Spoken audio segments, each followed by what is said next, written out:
यकीन करना मुश्किल है, लेकिन इस वक्त ईरान को लेकर इजराइल और अमेरिका के रिश्ते बेहद तेजी से बिगड़ रहे हैं और हालात ये हो गए हैं कि ट्रंप और नेतन्याहू के बीच अब बातचीत पूरी तरह से बंद हो चुकी है। दरअसल इजराइल और अमेरिका की मीडिया दावा कर रही है कि इजराइल अब अपने दम पर ही ईरान के परमाणु ठिकानों पर बड़ा हमला करने जा रहा है, जबकि उधर अमेरिका ईरान के साथ अब परमाणु डील फाइनल करने में लगा हुआ है।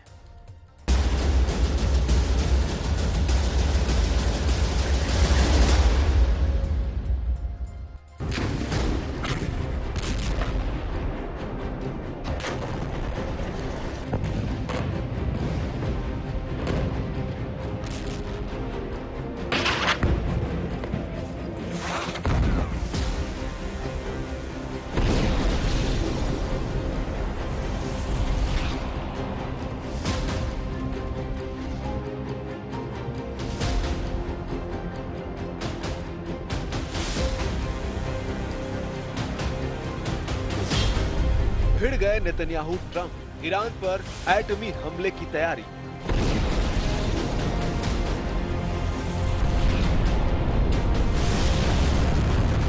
इजराइल को पूरी उम्मीद थी कि 1 मई 2025 तक हर हाल में अमेरिकी सेना के साथ मिलकर इजरायली वायुसेना ईरान के परमाणु ठिकानों पर हमला कर देगी, लेकिन राष्ट्रपति ट्रंप ने ईरान के परमाणु ठिकानों पर इजराइल को हमला नहीं करने दिया। जबकि दूसरी तरफ कुछ रिपोर्ट में दावा किया गया कि ईरान अब इस स्थिति में पहुंच चुका है कि वो 1 महीने में 5 परमाणु बम बना सकता है। लेकिन इस खुफिया रिपोर्ट के लीक होने के बावजूद राष्ट्रपति ट्रंप ने इजराइल को ईरान के एटमी ठिकानों पर हमला नहीं करने दिया। हम आपको दिखाने जा रहे हैं कि कैसे इजराइल अमेरिका के बिना ही यमन से लेकर ईरान तक हमले की तैयारी कर रहा है। यमन पर पिछले 7 दिनों से जबरदस्त बमबारी हो रही है। अब तो इजराइल ने यमन के हूती विद्रोहियों के चीफ अब्दुल मलिक को धमकी देते हुए यहाँ तक कह दिया है कि इजराइल अब्दुल मलिक हूती को हमास चीफ हानिया और सिनवारी की तरह मार सकता है। लेकिन सबसे बड़ी और चौंकाने वाली खबर तो ये है कि ट्रंप और नेतन्याहू के बीच गाजा, यमन और ईरान पर हमले को लेकर भारी मतभेद पैदा हो गए हैं, जिसकी वजह से राष्ट्रपति ट्रंप मिडिल ईस्ट में दौरे के दौरान इजराइल तक नहीं गए। इजराइल के साथ अमेरिका का धोखा।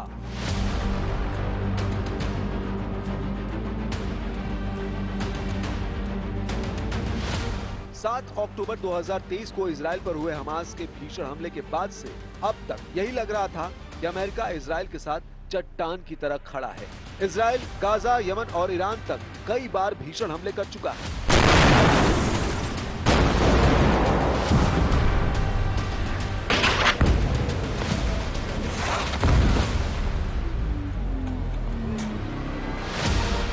लेकिन कभी भी अमेरिका ने इजराइल को नहीं रोका। लेकिन जब से अमेरिका और ईरान के बीच परमाणु डील को लेकर खिचड़ी पकी है, उसके बाद से हालात पूरी तरह से बदल चुके हैं। अब इजराइल के लिए राष्ट्रपति ट्रंप वो ट्रंप नहीं रहे जो इजराइल की हर हाँ में हाँ करते थे। ट्रंप इजराइल को लेकर तेजी से अपनी सोच और नीतियां बदल रहे हैं, जिसका सबसे बड़ा उदाहरण खाड़ी देशों में ट्रंप की 4 दिन की यात्रा के दौरान देखने को मिला।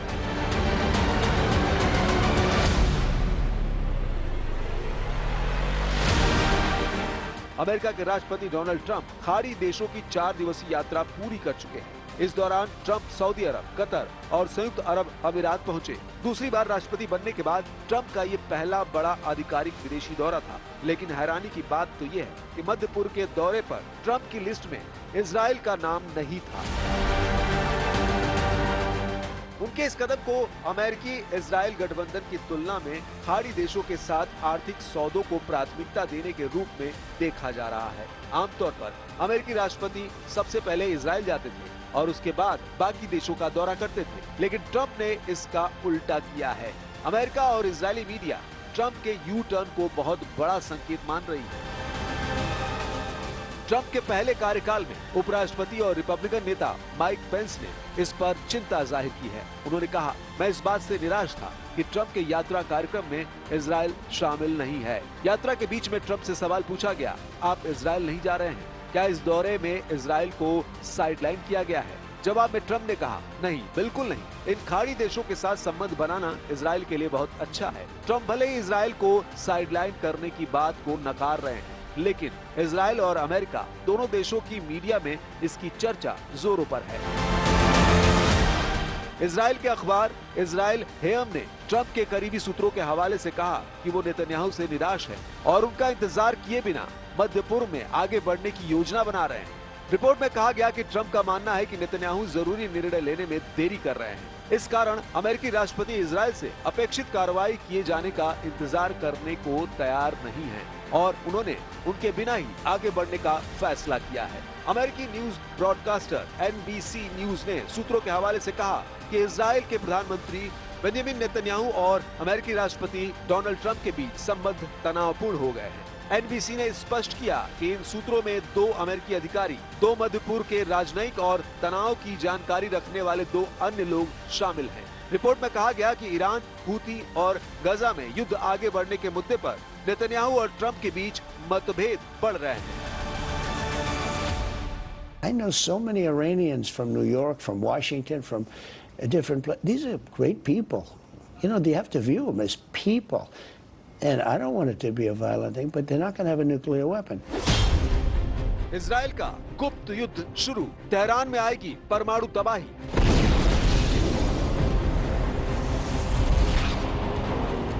लेकिन इधर जो खबरें लीक हुई हैं, उसके मुताबिक इजराइल की सेना ईरान के परमाणु ठिकानों को निशाना बनाने के लिए प्लान पर काम पूरा कर चुकी है। खुफिया एजेंसियों का मानना है कि इजराइल की तैयारी ईरान के परमाणु ठिकानों पर बड़े हमले की है।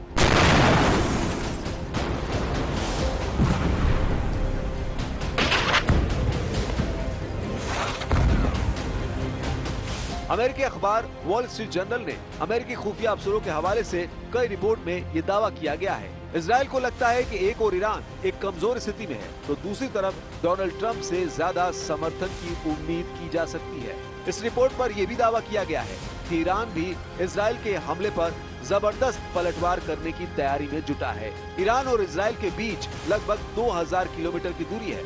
ऐसे में रिपोर्ट में दावा किया गया है कि ईरान के एटमी ठिकानों पर हमला करने के लिए इजराइल F-35, F-16 जैसे लड़ाकू विमानों का इस्तेमाल करेगा। रिपोर्ट के मुताबिक खुफिया एजेंसियों ने दावा किया है कि इजराइल फिलहाल ईरान की हालिया कमजोरियों का फायदा उठाना चाहता है।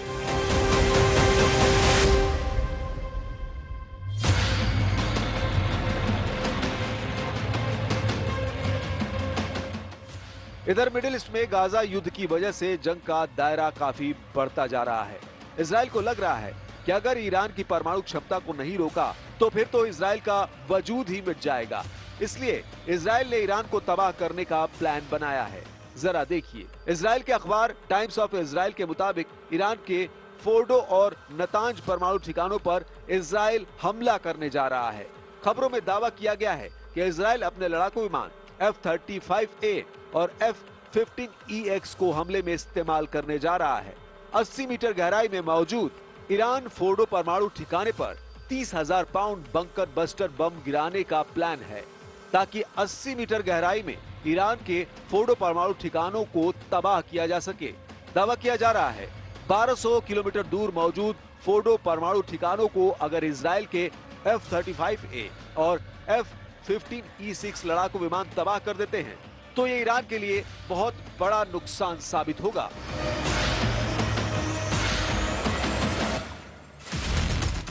इधर एक्सपर्ट का मानना है कि ईरान और इजराइल की तनातनी की वजह से पश्चिम एशिया में हालात बेहद खराब होने जा रहे हैं। इजराइल ने ईरान के परमाणु ठिकानों पर हमला करने के साथ साथ उसके बड़े शहरों पर हमला करने का प्लान बनाया है, ताकि ईरान को सैन्य ताकत के साथ साथ आर्थिक रूप से भी कमजोर किया जा सके। जरा देखिए, इजरायली फाइटर जेट और मिसाइलें ईरान के किन किन शहरों पर खूनी हमले कर सकती हैं। इजराइल का सबसे पहला और बड़ा टारगेट तेहरान होने वाला है, जहां वो सुप्रीम लीडर अली खामेनेई को निशाना बना सकते हैं। ईरान का तीसरा सबसे बड़ा शहर इस्फहान, जिसे ईरान का औद्योगिक केंद्र माना जाता है, वहां भी इजराइल हमला कर सकता है। ईरान का पांचवा सबसे बड़ा शहर शिराज है, जिसे प्राचीन फारस का एक पुराना शहर कहा जाता है। इसे भी इजराइल ने टारगेट में लेने का दावा किया है। ईरान का चौथा सबसे बड़ा शहर और अल्बोरज प्रांत की राजधानी करज शहर पर इजराइल ने बड़े हमले करने की तैयारी पूरी कर ली है। खबर तो ये भी है कि दुनिया के सबसे पवित्र शिया शहरों में से एक मशहद पर भी इजराइल हवाई हमले हो सकते हैं। ईरान का तबरीज एक प्रमुख शहर वो भी हमले की जद में आ चुका है, जबकि ईरान का कोम एक प्रमुख शहर है जिसे इजराइल तबाह कर सकता है। इसके अलावा ईरान का अहवाज भी एक प्रमुख शहर जो इजराइल के टारगेट पर है। ईरान की मिसाइल सिटी से अमेरिका इजराइल के उड़े होश। दूसरी तरफ ईरान के इस्लामिक रिवॉल्यूशन गार्ड कॉर्प्स यानी IRGC के एरोस्पेस डिवीजन ने अपनी मिसाइल मेगा सिटी से भी अमेरिका और इजराइल के होश उड़ा दिए थे।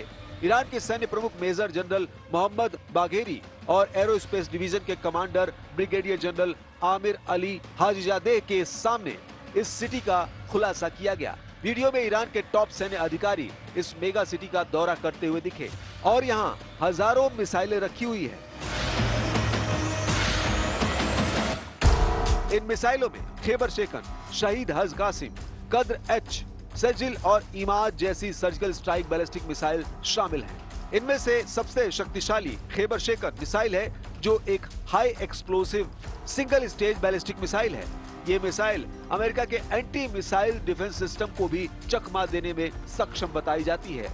इसकी स्पीड आवाज की रफ्तार से 2 से 3 गुना अधिक हो सकती है और इसका इस्तेमाल इजराइल के खिलाफ पहले भी किया जा चुका है। इसके अलावा ईरान ने कई दूसरी घातक मिसाइल प्रणालियां भी दिखाई हैं, जैसे कि शहीद हज कासिम मिसाइल जो 1700 किलोमीटर तक मार कर सकती है। इसी प्रकार ईरान ने स्पष्ट रूप से दिखा दिया है कि वो आक्रामक और आखिरी युद्ध के लिए पूरी तरह से तैयार है। इधर ईरान के परमाणु हथियारों को लेकर जो दावे अब किए गए हैं वो हैरान करने वाले हैं और अगर मिडिल ईस्ट में सीधा युद्ध हुआ तो अमेरिका और इजराइल पर यह युद्ध बहुत भारी पड़ेगा। एक रिपोर्ट में दावा किया गया है कि ईरान हर महीने 5 परमाणु बम बना सकता है। हम आपको बता दें, हाल ही में अंतर्राष्ट्रीय विशेषज्ञों ने चेतावनी दी थी कि ईरान और परमाणु संवर्धन की क्षमता को 3 से 4 गुना अधिक बढ़ाने जा रहा है। इसके लिए वो 1400 नए सेंट्रीफ्यूज अपने सबसे सुरक्षित परमाणु साइट फोर्डो में लगाने की तैयारी में था। परमाणु हथियारों के एक्सपर्ट और ISIS के अध्यक्ष डेविड अल्ब्राइट ने चेतावनी दी थी कि फोर्डो प्लांट में ईरान ने जबरदस्त परमाणु क्षमता हासिल कर ली है। अब वो 1 महीने के भीतर ही 5 परमाणु बमों के लिए वेपन ग्रेड यूरेनियम का प्रोडक्शन कर सकता है। हम आपको बता दें, ईरान के पास अत्यधिक संवर्धित यूरेनियम का भंडार अब JPCOA द्वारा तय की गई सीमा से 30 गुना अधिक है, जिसने ईरान को बेशुमार एटमी ताकत हासिल करने लायक बना दिया है।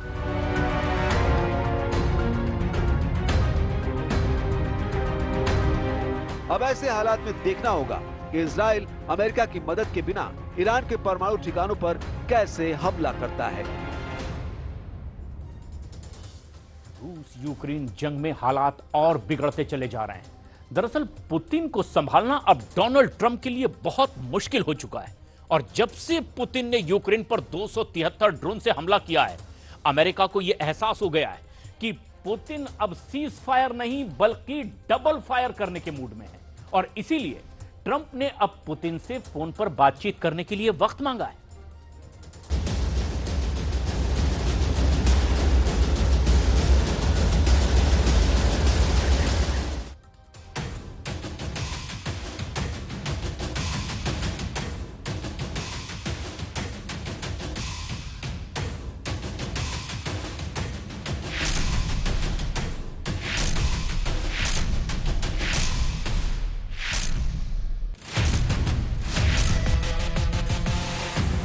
जब पूरी दुनिया भारत और पाकिस्तान के बीच लड़ाई और इस दौरान रावलपिंडी से लेकर लाहौर और भुलारी से बहावलपुर में हुई तबाही की तस्वीरें देख रही थी, तब दुनिया के एक और कोने में कोहराम ने पूरे यूरोप को झकझोर कर रख दिया।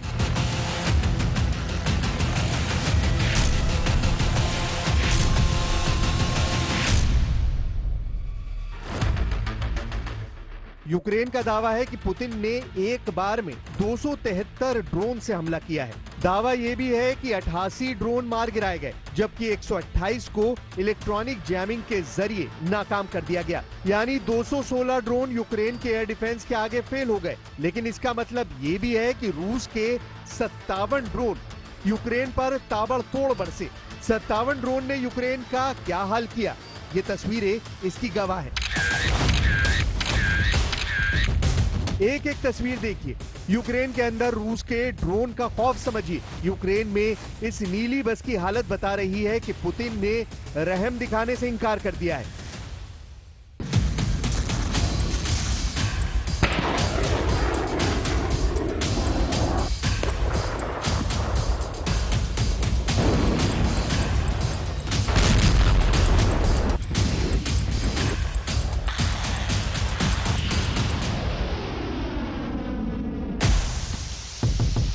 यूक्रेन का दावा है कि रूस ने ड्रोन से इस बस के परखच्चे उड़ा दिए। इस हमले में 9 लोगों की मौत हुई है, 4 की हालत बहुत गंभीर है। यह हमला यूक्रेन के सूमे में हुआ, जो रूस के बॉर्डर के बहुत करीब है, और इस वक्त पुतिन की फौज के खिलाफ बड़ा मोर्चा भी बना हुआ है। इस बस को देखकर ज़ेलेंस्की की हालत भी रोने वाली है। इस हमले ने उनको बुरी तरह हिलाकर रख दिया है। ज़ेलेंस्की ने कहा है कि रूस पर और प्रतिबंध लगाने चाहिए, क्योंकि पुतिन आम लोगों की जान ले रहे हैं। यूक्रेन पर 273 ड्रोन से हमला उस वक्त हुआ जब डोनाल्ड ट्रंप तुर्की से गुड न्यूज सुनने का इंतजार कर रहे थे। 16 मई 2025 शुक्रवार को तुर्की में रूस और यूक्रेन के बीच बातचीत हुई। बातचीत 2 घंटे तक चली। दोनों पक्ष 1000 युद्धबंदियों की अदला बदली पर राजी भी हो गए, लेकिन फिर 17 मई 2025 यानी शनिवार को यूक्रेन पर ऐसा ड्रोन हमला हुआ जो अब तक यूक्रेन पर हुआ सबसे बड़ा ड्रोन अटैक बताया जा रहा है। यूक्रेन पर 273 ड्रोन दागे गए। इस हमले के बाद पुतिन का बहुत ही खतरनाक बयान आया है, जिसे देखकर यूक्रेन से लेकर नेटो और ट्रंप की पूरी सरकार हिल जाएगी। У нас достаточно сил, средств для того, чтобы довести начатое в 2022 году до логического завершения с нужным для России результатом. Для условий для долгосрочного устойчивого мира и обеспечения безопасности российского государства, обеспечения интересов наших людей на тех территориях, о которых мы всегда говорим. Там, где проживают люди, считающие русский язык родным языком и считающие Россию своей родиной. पुतिन ने कहा कि युद्ध का नतीजा वही होगा जो उन्होंने फैसला किया है। पुतिन ने कहा कि युद्ध लड़ने के लिए उनके पास कोई कमी नहीं है। पुतिन ने कहा कि इस युद्ध में वो हर चीज मिटा दी जाएगी जिसकी वजह से युद्ध करना पड़ा। पुतिन ने यह भी कहा कि इस युद्ध के बाद रूस की सुरक्षा सुनिश्चित हो जाएगी। पुतिन के इंटरव्यू के दौरान उनको करीब से देखिए। पुतिन के गुस्से, पुतिन के तेवर और पुतिन के इरादे का अंदाजा आसानी से लगाया जा सकता है। सवाल है कि तुर्की में जिस बातचीत की उम्मीद थी वो अर्दवान की जमीन पर बनते बनते बिगड़ कैसे गई? क्या तुर्की यूक्रेन और रूस के युद्ध में गेम चेंजर से ज्यादा गेम ब्रेकर तो नहीं बन गया है? ऐसा क्या हुआ कि पुतिन ने चंद घंटों बाद 273 ड्रोन से यूक्रेन पर हमला कर दिया? Ukrayna ve Rusya arasında diyalog kanallarının açık tutulması için buradaki tüm ortaklarımızın desteğine güveniyoruz. रूस ने शनिवार को जब यूक्रेन पर हमला किया उसके बाद ये तबाही हुई है। कीव और डोनेट्स्क के इलाके में हुए इन हमलों के बाद अंदाजा लगाया जा सकता है कि पुतिन कितने ज्यादा गुस्से में है। इससे पहले फरवरी 2025 में रूस ने 267 ड्रोन से बहुत बड़ा हमला किया था और अब मई 2025 के महीने में वो रिकॉर्ड भी तोड़ दिया है। रूस और यूक्रेन के बीच तुर्की के इस्तांबुल में शुक्रवार को जब बातचीत हुई तब वो मीटिंग 2 घंटों तक चली और फिर आखिर चंद घंटों में ऐसा क्या हुआ कि पुतिन ने फैसला कर लिया कि वो बैकफुट पर नहीं फ्रंट फुट पर युद्ध करेंगे। The Russian delegation has voiced a number of things which we deem unacceptable. We have a long experience of all kinds of talks with the Russians. Believe me, since 2014 there were many rounds.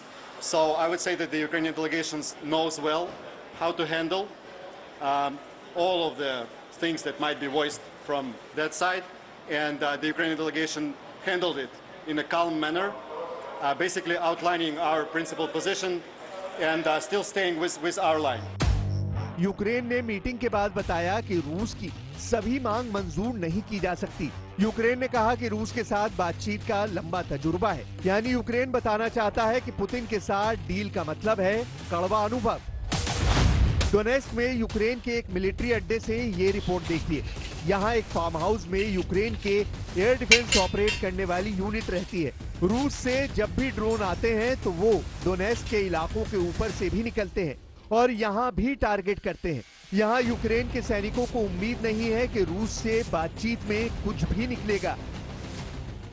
Я думаю, що це неповага до нашої країни, президента. Якщо він сам наголосив на тому, що я приїду, будь ласка. Він акцентував, Путін, акцентував речь, що ми не хочемо мирних перемовин. Приїхав наш президент, приїхала наша делегація, він не з'явився.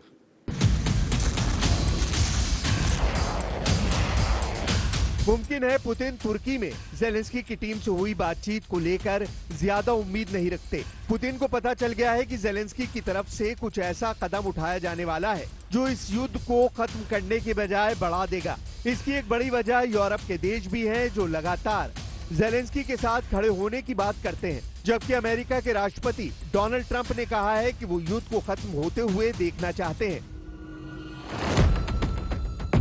Donald Trump ने कहा है कि वो Putin से phone पर बात करेंगे, साथ में ज़ेलेंस्की और नेटो देशों से भी बात करेंगे। क्या ये ट्रंप की आखिरी कोशिश होगी? क्योंकि अब तक वो यूक्रेन और रूस के बीच सीज फायर में पूरी तरह फेल साबित हुए हैं।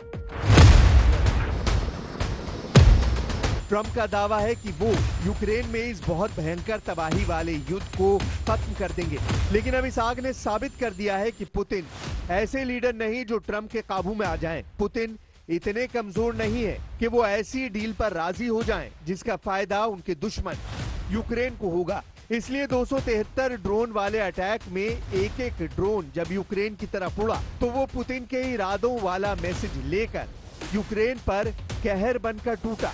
रूस के हमलों की वजह से राजधानी कीव में रात भर सायरन बजते रहे।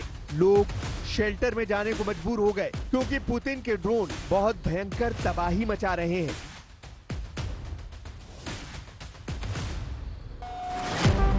पुतिन के गुस्से की वजह नेटो भी है।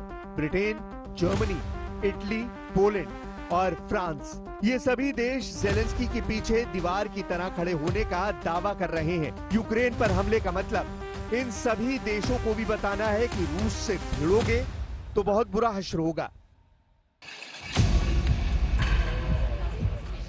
इटली की प्रधानमंत्री जॉर्जिया मेलोनी को ही ले लीजिए। अल्बानिया में हुई यूरोपियन पॉलिटिकल कम्युनिटी समिट में मेलोनी ने बता दिया कि उनका फोकस कहां है। मेलोनी ने कहा कि यूक्रेन की सुरक्षा की पूरी गारंटी चाहिए, इससे कम वो कुछ भी मंजूर नहीं करेंगी। यानी मेलोनी ज़ेलेंस्की के सामने अब कवच बनकर खड़ी हो चुकी हैं। वो सीज फायर की बात कर रही हैं और डबल फायर वाले तेवर भी दिखा रही हैं। Guardi, io penso che insomma si sia visto abbastanza bene in queste ultime ore rispetto a una certa propaganda chi sia effettivamente disponibile a fare dei passi importanti in favore della pace, chi invece sia invece chiaramente meno disponibile. Penso però che non dobbiamo gettare la spugna, penso che dobbiamo insistere per un cessate il fuoco incondizionato, che dobbiamo insistere per un accordo di pace serio che preveda garanzie di sicurezza per l'Ucraina e continuiamo a lavorare anche in questi formati per questo obiettivo.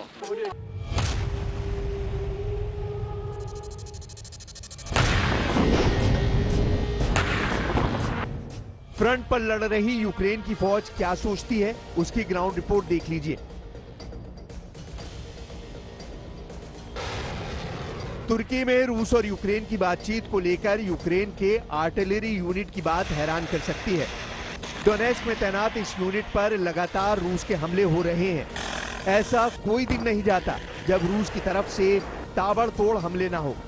यहाँ छुपने की जगह कम है, underground होकर अपनी जान बचानी पड़ती है। यूक्रेन की फौज बहुत बड़े बैरिकेड के सामने खड़ी है।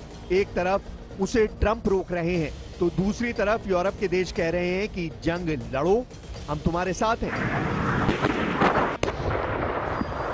इसलिए जब यूरोप साथ खड़ा है तो यूक्रेन की हिम्मत भी बढ़ जाती है। लेकिन फिर ट्रंप की तरफ से ऐसा बयान आता है कि यूक्रेन की फौज खुद को बहुत ही पस्त महसूस करती है। जेलेंस्की भी जानते हैं कि ट्रंप बार बार उनको मायूस कर रहे हैं।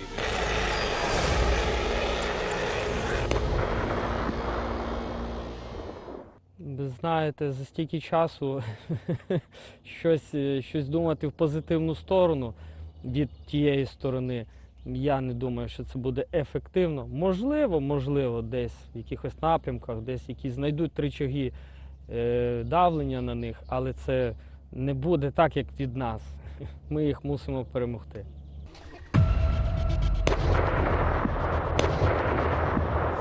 ये वीडियो बता रहे हैं कि यूक्रेन के युद्ध को लेकर ट्रंप के फेल होने का सिलसिला जारी है। एक महीने पहले पुतिन और जेलेंस्की के बीच क्या हुआ था, अब उसे देखकर आपको आज की लड़ाई का मतलब समझ में आ जाएगा। क्यों अब युद्ध रुकने वाला नहीं है, बल्कि तेज होने की गारंटी 100% है। ये हमले बता रहे हैं कि जेलेंस्की और पुतिन की फोर्स अब नहीं रुकेगी, यानी ये युद्ध नहीं रुकेगा। हमलों से कोई पीछे नहीं हटेगा और दुनिया का ये इलाका 2022 से जिस युद्ध में जल रहा है वो युद्ध और तेज होगा। पुतिन ने एक तरह से जेलेंस्की के उस हमले का बदला लिया है जो अप्रैल महीने में जेलेंस्की ने किया था। तब 15 अप्रैल को कुर्स्क में यूक्रेन के कई ड्रोन घुसे और एक के बाद एक अपने टारगेट से टकराने लगे। बिल्डिंग जली, गाड़ियां जली। कुर्स्क में आम लोगों पर ऐसा हमला देखकर पुतिन लगातार बहुत गुस्से में रहे। तब रूस के रक्षा मंत्रालय ने दावा किया था कि जेलेंस्की ने हमले में करीब 150 ड्रोन से हमला किया। इसमें 109 ड्रोन गिरा भी दिए गए, लेकिन कई कुर्स्क को टारगेट बनाने में कामयाब रहे। एक महीने पहले की तस्वीर देखिए, तब सूमे का बदला कुर्स्क से लिया गया था। पुतिन के हमले के बाद यूक्रेन ने भी बहुत बड़ा पलटवार किया। एक तरफ सूमे में धमाकों से 35 लोगों की मौत हुई, 117 लोग घायल हुए थे और दूसरी तरफ रूस के कुर्स्क में जलती हुई इस बिल्डिंग ने बताया कि जेलेंस्की कमजोर नहीं हुए हैं। यूक्रेन इसकी गारंटी बार बार दे रहा है। दरअसल अप्रैल में ट्रंप जेलेंस्की पर बहुत गुस्सा हुए थे। तब उन्होंने सूमे में हुए बैलिस्टिक मिसाइल वाले हमले के बाद कहा था कि युद्ध के लिए जेलेंस्की जिम्मेदार है। अब भी ट्रंप बार बार यही बताना चाहते हैं। ट्रंप जेलेंस्की से कह चुके हैं कि जब युद्ध किया है तो पता होना चाहिए कि इसे जीतेंगे कैसे। ट्रंप ने जेलेंस्की से कहा था कि कोई भी अपने से 20 गुना ज्यादा ताकतवर देश से नहीं लड़ता।